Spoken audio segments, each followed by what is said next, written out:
Muy buenas noches, bienvenidos a una emisión más del programa Bitácora. El día de hoy hablaremos sobre la calidad educativa en Guatemala y para hablar de este tema nos acompañan Beatriz Villarreal y Juan Alberto Castañeda. Bienvenidos a ambos. La educación en Guatemala es un tema complicado, difícil.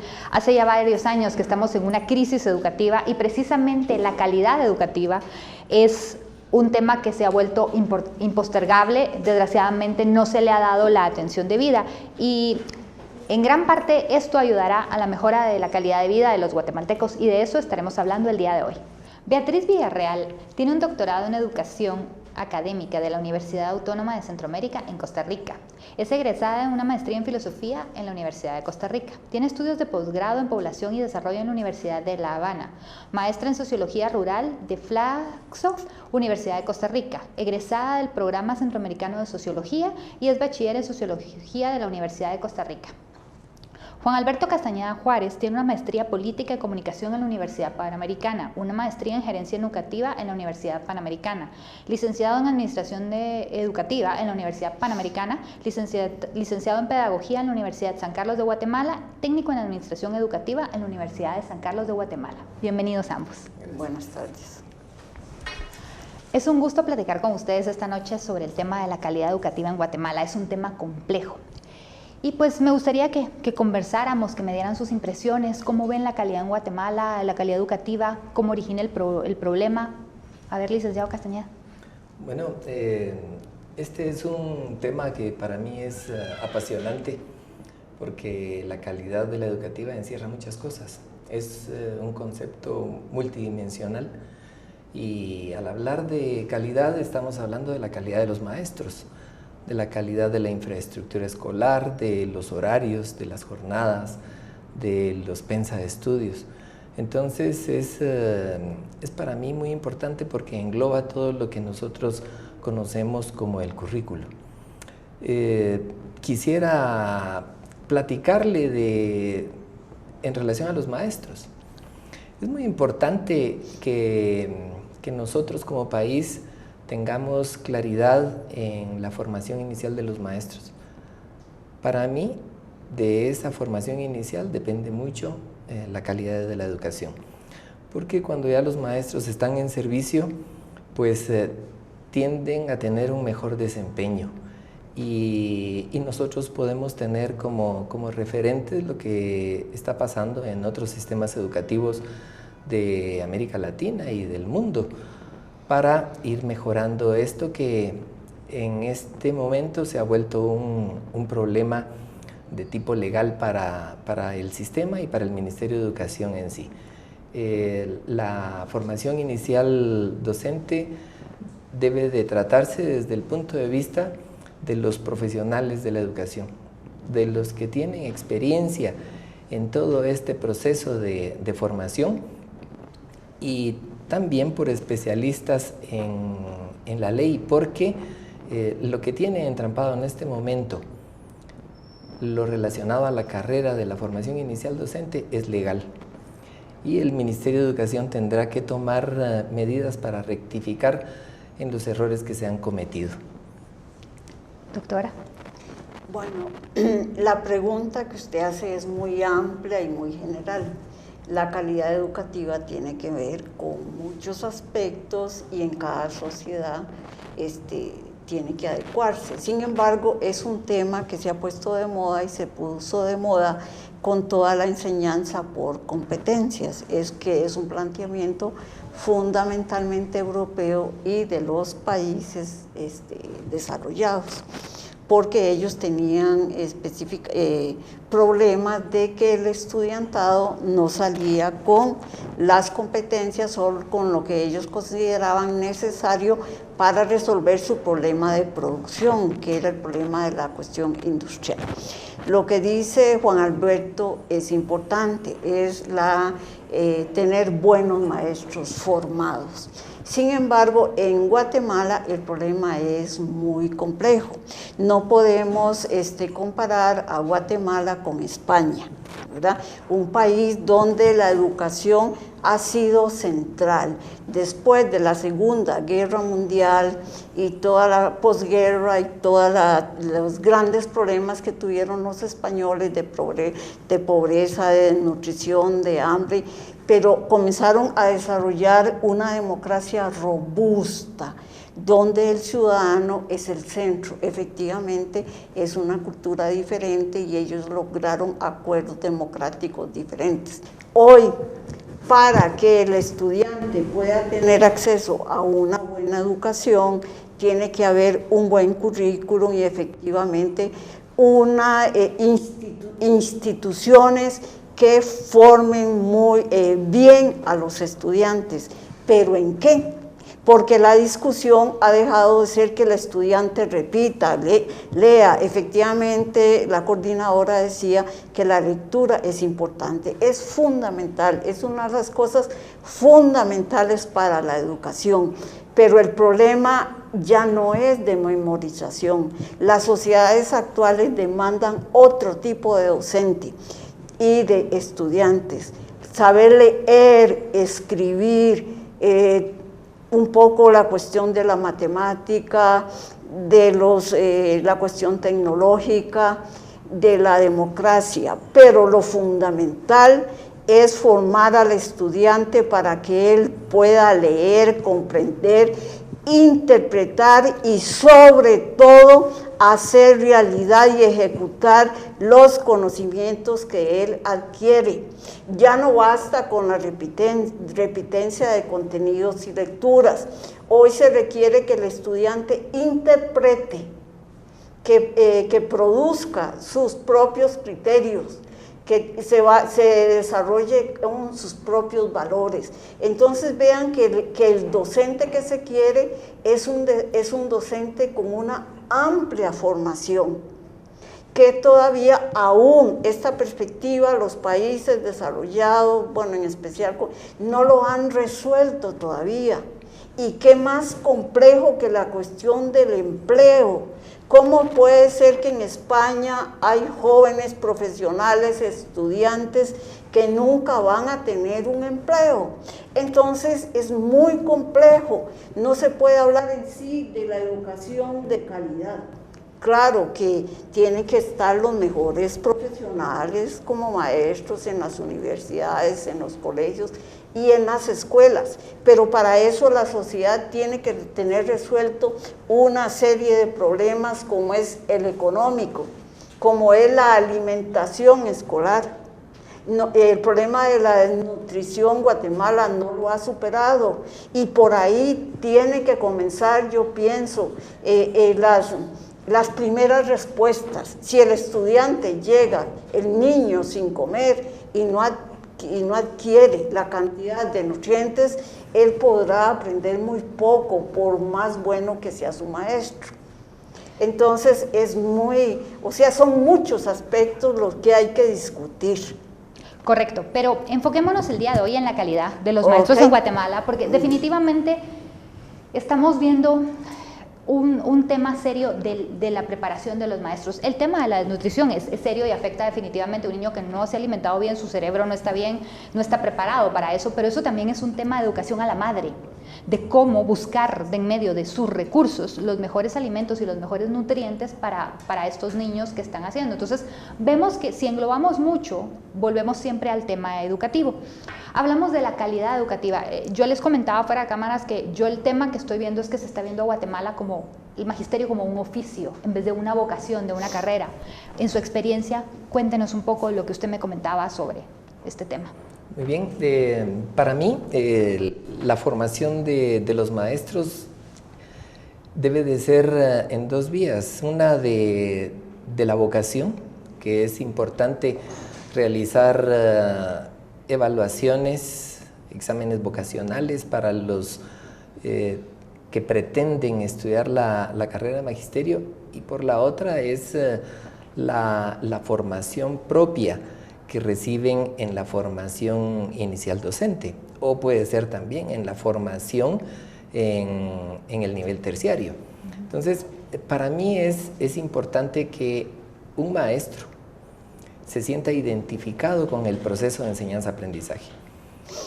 Para esto, nosotros en la estructura curricular, así ha sido siempre en la formación de los maestros en Guatemala, en otros países, y así debe de seguir siendo.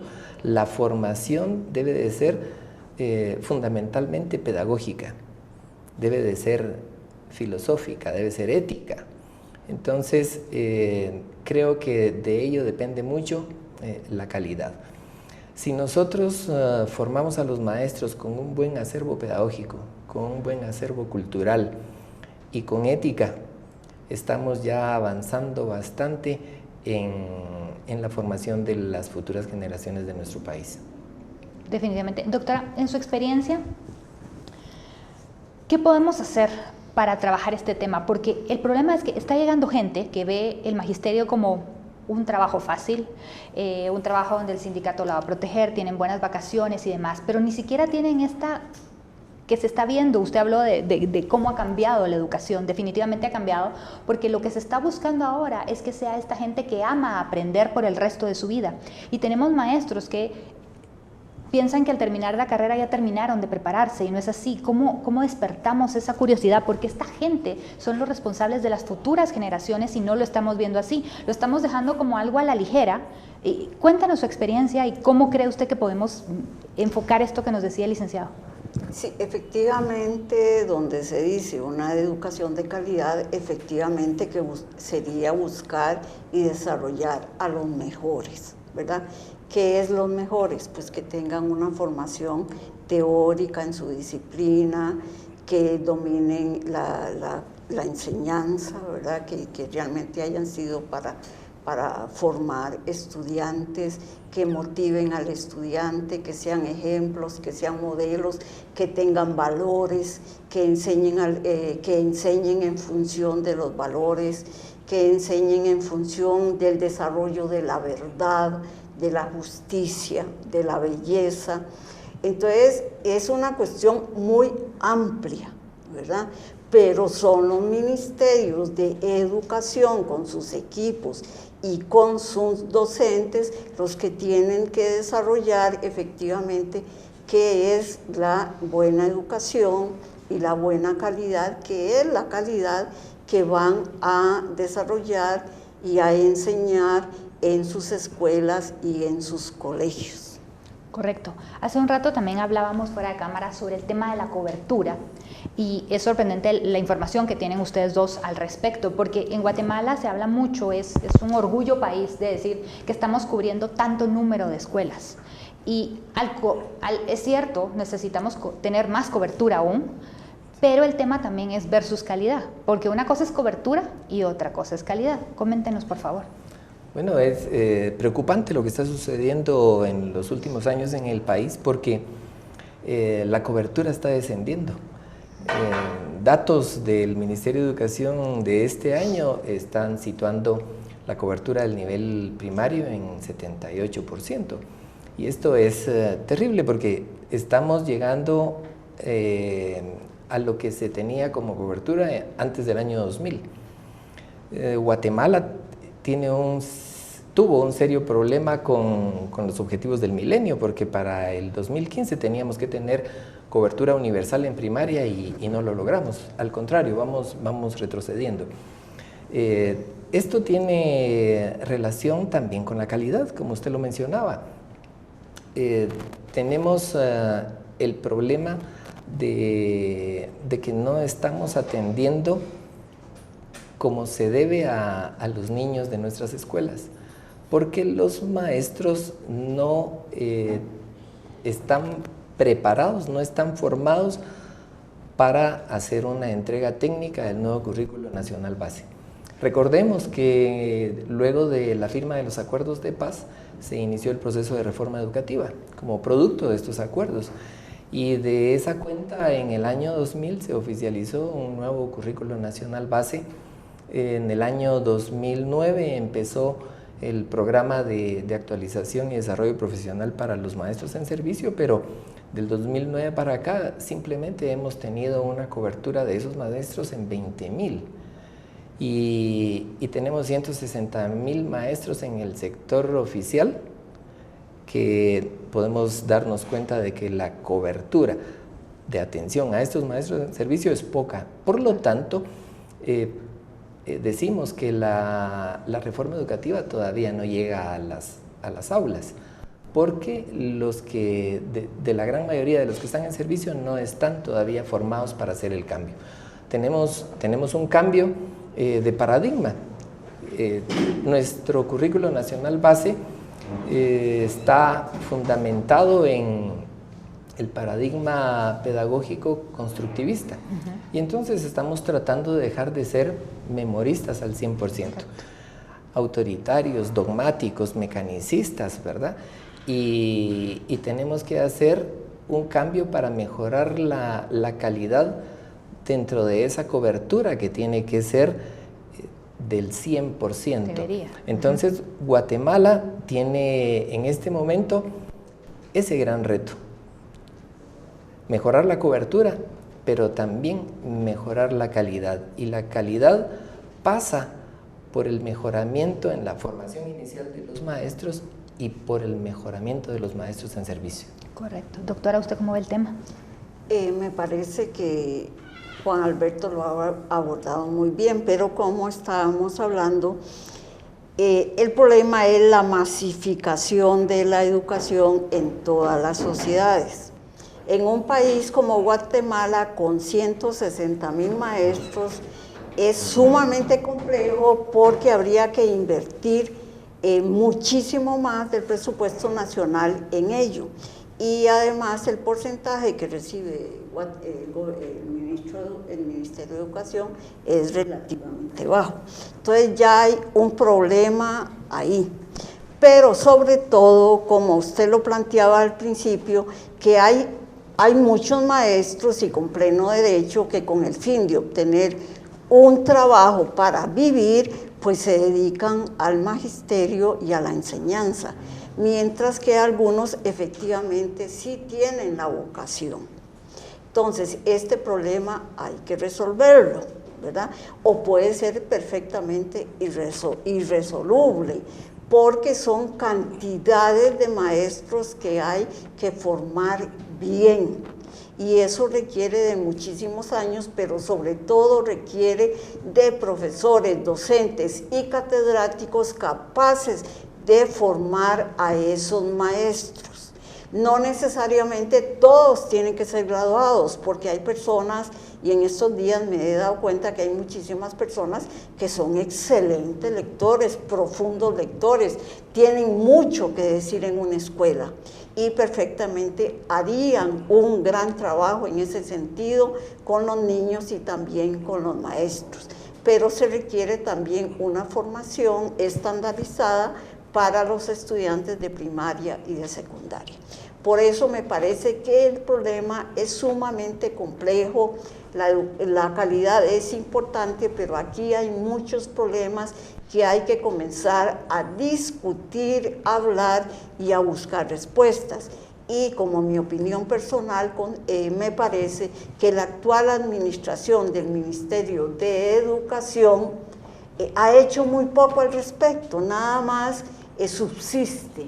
No sabemos de ninguna medida positiva, más bien como se plantea hay un retroceso, los comedores escolares no se dan, que es una condición básica, los materiales no están, las escuelas son de pésima calidad. Entonces, ante esa catástrofe, pedir calidad, a veces puedes salirse. Yo cuando me dicen eso, yo digo, esto está como fuera de tono, porque la problemática es muy grande. Pero sí, bueno, podría ser un punto lo de la calidad para comenzar a caminar y a ver qué soluciones se pueden hacer. Y en ese sentido va esta discusión. Es muy importante lo que la doctora Villarreal mencionó y quiero relacionarlo con cobertura y calidad. La calidad es un tema de país, es un asunto de Estado, ¿verdad? La calidad y la cobertura. Pero también debemos de entender que lo que se está destinando de presupuesto para la educación del país es mediocre, es pobre. Tenemos actualmente del PIB 2.8 que se asigna a educación. Somos el país de Centroamérica con la menor inversión en educación. ¿Y cuánto de esto se va en pactos colectivos? Porque ese es otro tema. Hay mucho tema que se va en pacto colectivo y no va directo a la educación, a los maestros, a las escuelas, al abastecimiento. ¿Tiene usted el dato?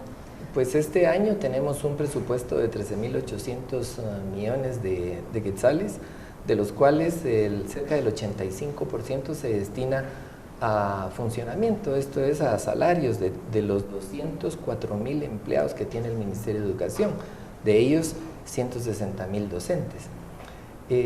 Para lo del pacto colectivo es buena parte de ese presupuesto, pero para la inversión en cobertura y calidad, correcto, ya no tenemos dinero. Obviamente. Entonces, el Ministerio tiene una serie de programas que, como dice la doctora Villarreal, pues van caminando por inercia, pero no tenemos programas que impacten realmente en la población educativa de nuestro país y por ende en la sociedad de nuestro país.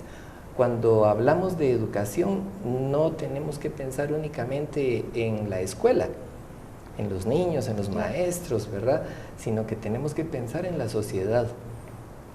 Esa educación que se está impartiendo en las escuelas tiene un reflejo directo en la forma en que nosotros nos comportamos a nivel social. Pero debemos de asumir, como lo decía al inicio, como un problema de Estado. La educación ha entrado en una situación de emergencia. Tenemos un déficit de 14.000 aulas en el país. Tenemos 4 millones de niños, niñas y adolescentes que no están en las escuelas en este momento. Y eso es terrible para el país.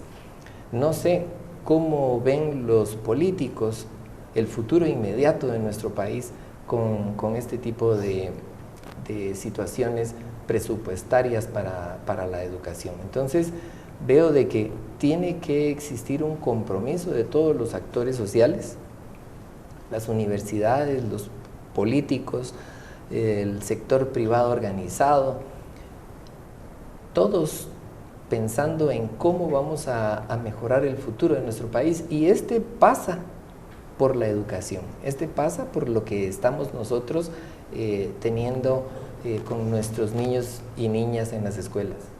Decía la doctora, no tenemos una buena alimentación escolar.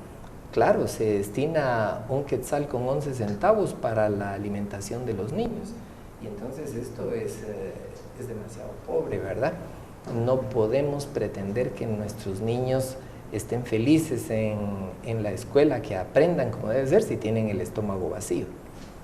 Entonces el presupuesto para la educación tiene que subir. Si Costa Rica tiene 5.5 de su PIB, Belice tiene 6, México tiene 6, que son nuestros vecinos, y si hablamos de El Salvador, igual están arriba del 3.5 con Honduras en relación al PIB, nosotros tenemos que hacer un esfuerzo grande para mejorar ese indicador. Y esto pasa también por pagar impuestos.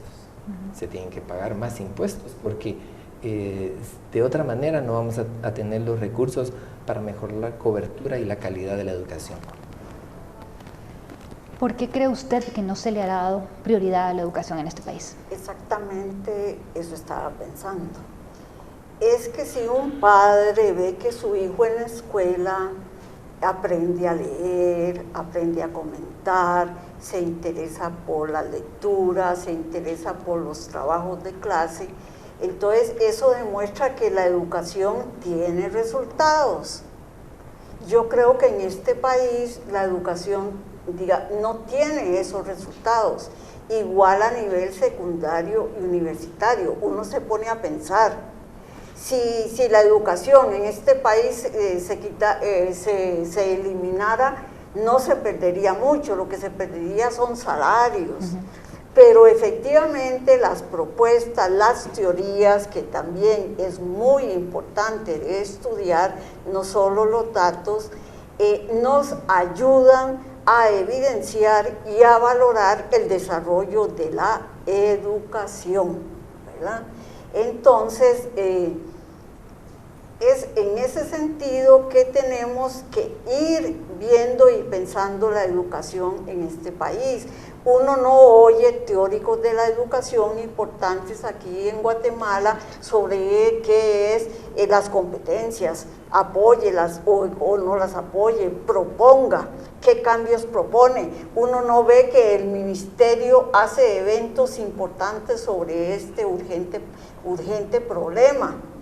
Yo creo efectivamente, y vuelvo a retomar lo del actual ministerio, es una cuestión de subsistir y no puede ser, porque para competir en este nivel de globalización que se ha dado, la educación es fundamental, es la que forma los profesionales, los ingenieros, los buenos doctores, los artistas, o sea, eso es fundamental y aquí eso no se da.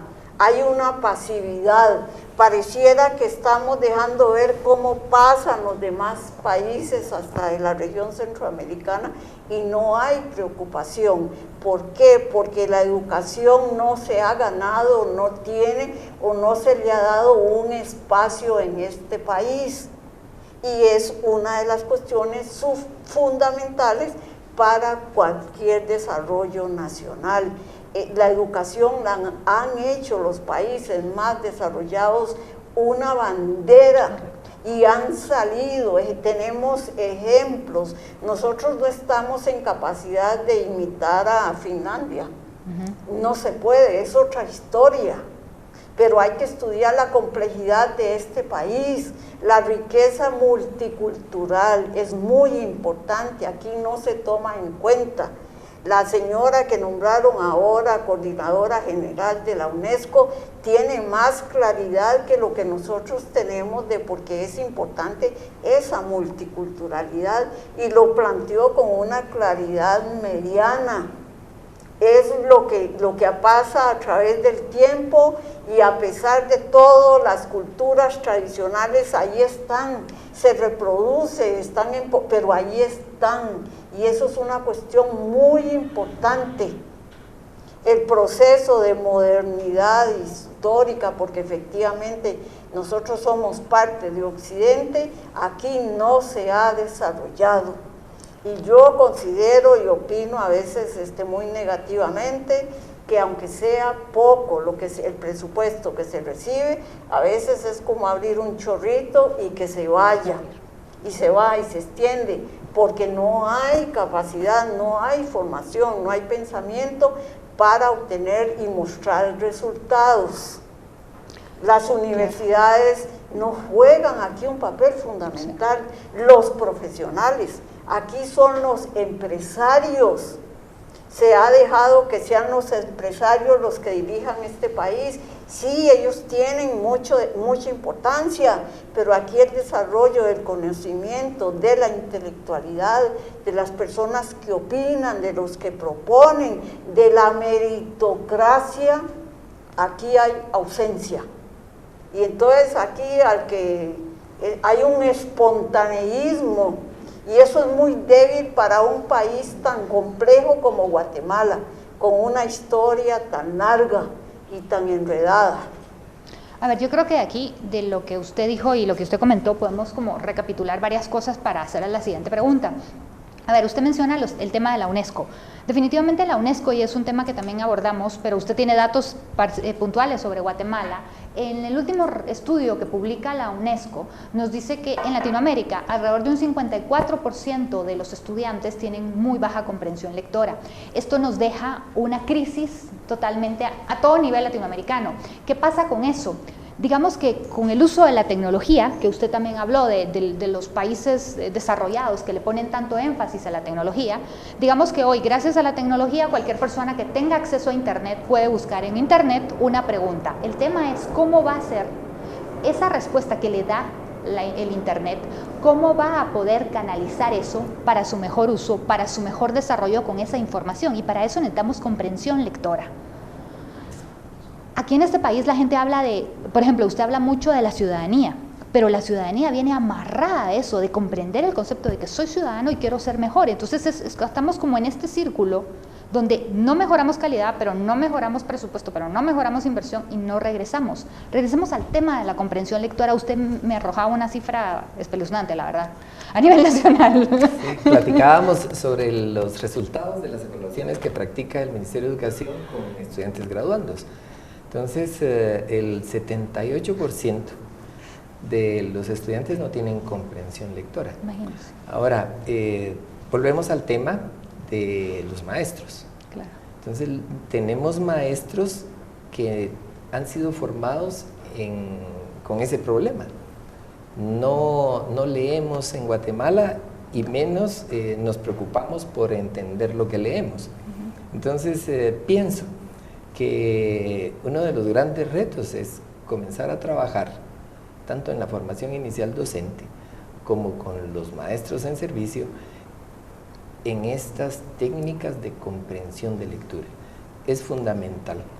También debemos de retomar lo que hace 40, 50 años teníamos en la educación guatemalteca, donde leíamos, teníamos lecturas obligatorias de escritores guatemaltecos, de escritores latinoamericanos y de escritores universales. Entonces, debemos de retomar esto porque es muy importante para que el alumno tenga éxito, no solo en el curso de comunicación y lenguaje, sino que en todas las áreas de su aprendizaje. Usted mencionaba algo que es importante, en este momento le cedo el espacio, doctora, lo de la tecnología. Sí. Es importantísimo que nuestros estudiantes, los pocos que tienen acceso a tecnología, puedan hacer un uso correcto de esa herramienta de apoyo a la educación. Pero si nuestros estudiantes no comprenden lo que leen, entonces es inútil la gama de información y de métodos para aprender otras lenguas y aprender muchas cosas que para la vida de ellos va a ser importante. Es inútil porque no van a poder entenderlo. Correcto. Me parece importante eso porque efectivamente a partir de leer, comprender, es donde nosotros podemos decir algo e interpretar, proponer, y ahí está un origen de la calidad. Porque el estudiante no es repetir, eso se acabó y se acabó porque el mundo ya no necesita eso. ¿Qué es importante? Entonces el estudiante a partir de la lectura, en las discusiones, en el aula, tiene que comenzar a decir qué es lo que entendió, a interpretar, a decir si está de acuerdo, por qué está de acuerdo, por qué no está de acuerdo. La cuestión de la ciudadanía es muy importante en este sentido. ¿Qué es ciudadanía? ¿Cómo la entiende él? ¿Qué propone? ¿Cómo la va a practicar? ¿Cómo va a ser un ciudadano? Igual con la tecnología. Entonces, a partir de un pequeño paquete tecnológico, el estudiante va a aprender a escribir, a redactar, a interpretar. Entonces, hoy la educación es mucho más amplia, ¿verdad? Hay mucho más fuentes para comenzar a tener y a desarrollar una mejor educación. Ahí está la cuestión de la calidad. Pero para eso tenemos que tener docentes y maestros que sean formados en ese sentido. Porque yo veo, por ejemplo, en este país y en todos tenemos el teléfono celular. Ya la gente, los que no han tenido mucha formación, saben llamar, escriben mensajes, aunque sea mal, pero los escriben. Eso es importante. Pero es otro factor que tiene que tomar en cuenta la educación. Las tecnologías han rebalsado la educación, ¿verdad? Entonces, además de eso, hay que pensar cómo comenzar a coordinar y a tomar en cuenta ese conocimiento cotidiano que las personas desarrollan y lo utilizan en su vida. ¿Por qué? Porque si una persona de por allá lejos aprende a llamar, puede vender aquí su producto. Claro. Entonces vemos que también la educación informal se ha ampliado junto con la formal y es un fenómeno interesante. Sí, el tema para ser autodidacta, ¿no? Ahora es mucho más fácil que antes convertirnos en autodidactas. Es la broma que se usa de que si no sabes algo, ve a la universidad de YouTube y ahí aprendes a hacerlo. Yo he conocido gente que ha aprendido muchísimas cosas, yo mismo he tenido esa capacidad. Pero el tema, vamos nuevamente, a que si no podemos tener ese filtro, porque hay mucha gente que dice que la solución de la educación es darle tecnología a toda la gente. Yo no estoy de acuerdo en eso, voy a aclarar, porque yo creo que si no tenemos esa parte básica de comprensión lectora, se van a creer cualquier cosa, y ese es el tema que estamos viendo ahora con las famosas fake news y todo eso, que la gente no puede analizar ni comprender, ni siquiera rastrear la fuente de donde viene la información que les está llegando. Entonces se están volviendo, mucha gente se está quejando de la tecnología, pero el tema no lo veo como que sea culpa de la tecnología, sino que más bien es un tema educativo. Muchas gracias. Yo quisiera tomar el tema de las jornadas y los horarios y su relación con la calidad, tomando como ejemplo lo que hablábamos recientemente del idioma, del curso de idioma español, que ahora es comunicación y lenguaje. Tenemos una debilidad en el sistema porque tenemos periodos de 35 minutos que ya en la práctica, en el aula, se convierten en periodos de 20-25 minutos. Y esto va en contra de la calidad. Si lo vemos a simple vista, va en contra de los alumnos en su formación y va en contra del maestro en el trabajo que desarrolla en el aula. Pero en la calidad, que es el tema que nos tiene acá, 20 minutos. ¿Qué podemos hacer en 20 minutos en un aula?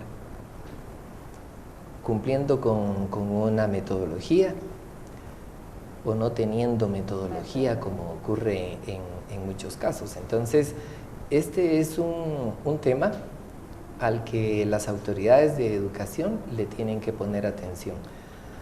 Tenemos pensum de estudios que contemplan alrededor de 15 asignaturas. Y esas 15 asignaturas se deben desarrollar en la semana. Entonces, el tema de la comprensión de lectura es importante, pero hay que leer. Claro. Si no, no se adquiere primero el hábito, ¿verdad? Y después vamos con los otros procesos que se van desarrollando en este tema. Pero si tenemos 20 minutos para que un maestro pueda comenzar a desarrollar su tema de lenguaje, ¿cuánto le vamos a destinar en esa jornada de trabajo que son de 4 horas con 30 minutos? ¿Cuánto le vamos a dedicar a la semana para la lectura? No tenemos. El Ministerio de Educación ya tiene 3 años de tener supuestamente media hora diaria de lectura. Pero esa media hora diaria en los centros educativos donde se realiza, porque no es en todos, significa quitarle media hora a otras asignaturas. Entonces, el desafío es hacer una recomposición de los de estudios de la primaria. Eso le quería preguntar, ¿son necesarias 15 asignaturas? O sea, es que no saben ni las 3 básicas, leer, escribir, sumar y multiplicar. Nuestro currículum históricamente trata de ser integral. Ajá. Entonces tenemos esa cantidad de asignaturas. El debate debe de ser si en realidad para lo que necesitamos en el país en este momento son necesarias las 15. Doctora. También me parece que lo que plantea Juan Alberto se puede retomar con la cuestión de la calidad. Si en este país se leyeran a los escritores nacionales, se discutieran, se desarrollara una cultura sobre ese pensamiento, le daría una gran fuerza y una gran calidad a la identidad de este país, pero no se hace, no se toma en cuenta, el escritor está aislado de esta cultura. Un ejemplo que a mí me ha gustado mucho es España. Después de la segunda posguerra era un país muy atrasado, muy pobre. Bueno, ¿cómo resolvieron ellos el problema del analfabetismo?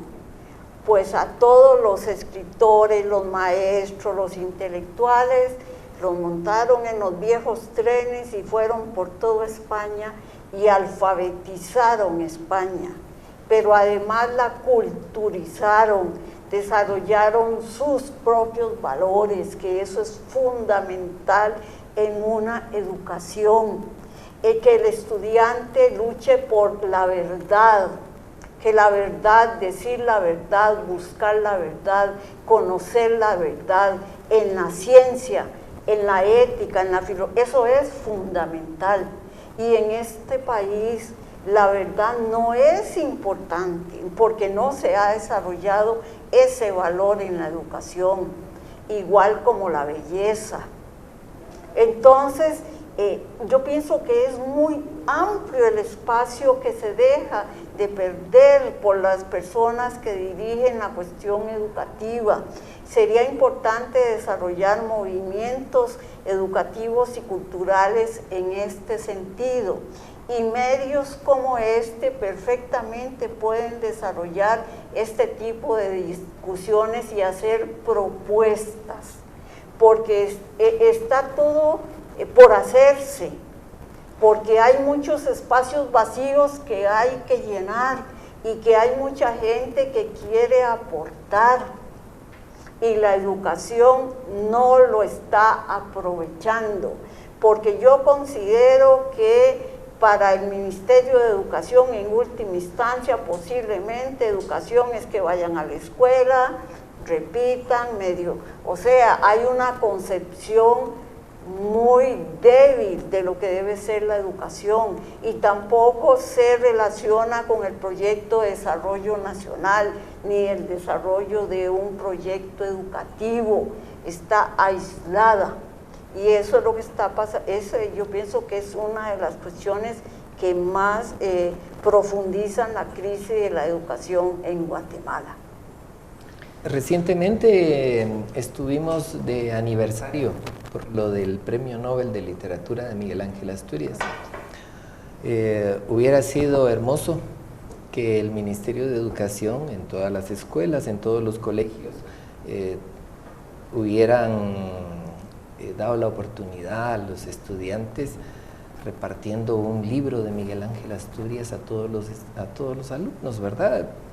Algo de corto y de mucho mensaje y relacionado a la interculturalidad como el Popol Vuh. Ese libro se hubiera repartido en todas las escuelas, en todos los centros educativos, hubiéramos tenido jornadas de discusión sobre quién fue Asturias, sobre el aporte a la literatura de Asturias y que los niños, los jóvenes, se sintieran orgullosos de tener un premio Nobel de literatura en el país. Correcto, yo creo que esto se ve mucho a que nuevamente vamos al pensum y a la metodología, que lo que hablábamos, no hay pensum, no hay metodología, entonces estamos en aprietos. En Guatemala tenemos muy buenos autores de un nivel como Miguel Ángel Asturias avanzado. Entonces, vienen a forzar a los estudiantes en secundaria a que lo lean cuando no traen la base de lector. Y recordemos que la lectura es una cosa de gustos. Uno debe de empezar a leer con lo que se siente cómodo.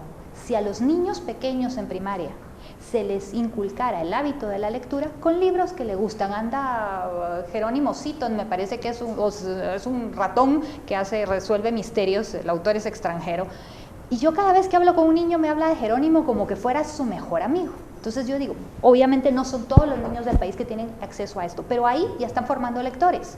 Estos niños, cuando ya lleguen a secundaria, que les entreguen el libro de Miguel Ángel Asturias, ya van a ser un lector maduro, porque Miguel Ángel Asturias no es para lectores novatos, y ahí creo yo que viene mucho el problema. Estamos dando libros de un nivel que no lo tienen los lectores. Entonces no podemos obligar a alguien que en su vida ha leído un libro a que se enamore de Miguel Ángel Asturias, porque es un libro fuerte, es un libro grueso, tiene vocabulario extenso, y hay gente que ni siquiera lo domina. Si ya manejamos esa lectura, o sea, lectoescritura nuevamente, en los grados primarios, cuando ellos lo reciban en secundaria lo van a apreciar. Y ese es un tema con muchos de los autores nacionales. En Guatemala tenemos muchos autores nacionales muy buenos, pero que escriben para un nivel un poco más avanzado. Entonces, o empezamos a ver que los autores también penetren a los niños, porque sería con historias de niños, historias que a ellos les interesen, porque para que a uno le guste, a mí la gente me dice, es que lee tal libro. No tengo que leer tal libro si no me gusta. La lectura es una cosa de gustos personales. Entonces, porque un libro sea una obra de literatura universal, no necesariamente tiene que ser para todos. ¿Cómo ven ustedes ese tema? Porque yo siento que ahí hay como se descompensa el tema. Yo pienso que sí se podía trabajar, si se hubiera tenido la voluntad de este año, con literatura de Asturias. Podíamos haber trabajado en la primaria, por ejemplo, poemas. El poema es el caso de hablar. Cualquier niño lo entiende, hasta la preprimaria. Es un poema precioso. Hubiéramos dejado poemas como el Tecún para los jóvenes de diversificado.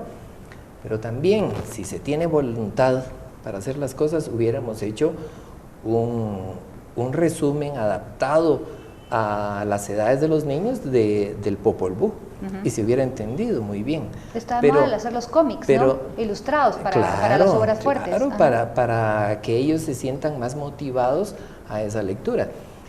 Los maestros sabemos qué estrategias tomar para introducirlos, para motivarlos a ese gusto por la lectura. Pero estamos viendo que las autoridades no tienen esa iniciativa. Entonces, esto es un problema que se va postergando, administración con administración.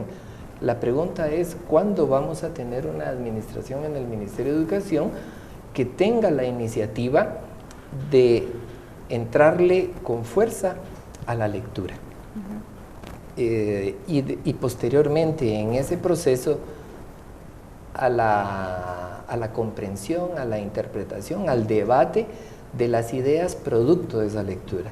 Entonces, una invitación a las autoridades del Ministerio de Educación para que comiencen realmente a trabajar y a dejar algo positivo para nuestro país. Doctora, ¿qué hacemos como sociedad para impulsar esto, para solicitarlo, para pedirlo? Porque si usted le pregunta a cualquier padre, la educación de sus hijos es importante.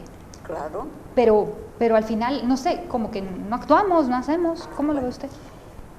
Con respecto a lo que dice Juan Alberto, está bien, pero lo que dice usted también está bien, porque hay autores y hay literatura para niños y hay cosas muy interesantes, ¿verdad?, que también pueden desarrollarse. Sin embargo, también, pues yo creo que sería también bueno que los estudiantes comiencen a obtener conferencias sobre autores importantes, claro, como Miguel Ángel Asturias, o sea, que todo se puede dar, ¿verdad? Obviamente, yo ponía el caso de haber trabajado este año con literatura de Asturias, pero no todo con Asturias, ¿verdad? Tenemos que tener a los autores propios para las edades de los niños en preprimaria, en sí, primaria. No, mi tema era básicamente de que Asturias es una obra compleja. Sí. Es un autor que si me obligan a leerlo y yo no soy lector, lo voy a odiar. Y eso no me parece justo para Asturias ni para el trabajo que representa. Entonces, creo que si empezamos a forjar a estas generaciones como lectores, ya lo van a apreciar. O sea, en mi experiencia personal como lectora las grandes obras de la literatura universal las he apreciado más de adulto. Cuando ya tengo esa vocación lectora de decir, wow, O sea, ya puedo distinguir, emocionarme con las palabras, pero ¿cómo logramos eso en los chiquititos? Porque el tema es que a los chiquititos memorizar, como dice usted, que se sepan las cosas como loros y que lean el texto escolar, pero no hay motivación. O que tomemos una novela y que nos sirva en el aula para diferenciar oraciones bimembres o unimembres. Claro, ¿verdad? Que fue lo que me pasó a mí. Sí, pero ¿qué más complejo que un lenguaje? Y usted ve que hay niños que son bilingües. Ah, no, sí. En la mayoría de los niños en el interior son bilingües, Sí, seamos francos. entonces todo eso es muy relativo, Sí. ¿verdad? De que esto, efectivamente, pues sí, estudiar álgebra en primaria, pues no, ¿verdad? Pero el niño también puede tener acceso al pensamiento complejo, que es otra de las características de la educación de calidad. La cuestión de la capacidad para el desarrollo complejo y la metodología o la teoría de propuesta de problemas, y que los estudiantes aprendan en la solución de problemas, que se planteen preguntas y también respuestas, procedimientos, o sea que hay muchas formas de enseñanza para adquirir una educación de calidad desde la escuela, ¿verdad? Porque también no nos engañemos que con las computadoras, los niños que tienen acceso a computadoras, uno los oye hablar y a veces se asusta porque es como la televisión, ahí todo se dice, todo se habla, no hay nada que se le escape, ¿verdad? Entonces, pues sí, es un pensamiento desordenado en el estudiante, pero es que se da. Claro. En la televisión se dan cosas muy complejas y la gente las ve y las entiende. Bueno, vamos a pasar ahora a las conclusiones. Me gustaría comenzar con el licenciado Castañeda para que nos diga la conclusión, por favor. Bueno, es urgente entrarle al tema de la calidad, vista desde las aristas que mencioné recién iniciamos este programa. Ponerle atención a la formación de los maestros, ponerle atención a la alimentación escolar, ponerle atención a los textos que se van a utilizar en la escuela preprimaria, primaria.